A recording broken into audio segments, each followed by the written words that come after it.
பாப்பா என்ன செய்யற? என்ன செய்யற? பொட்டு வைக்கிறியா? பொட்டு வைக்கிறீங்களா?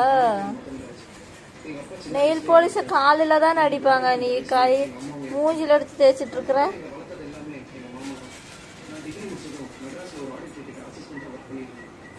ஓ, பொட்டு நெத்திலே வைக்கலாமா?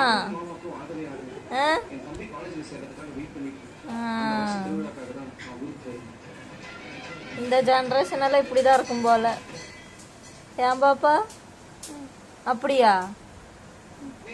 அப்படியா? சத்தமா சொல்லு, சத்தமா சொல்லுடி.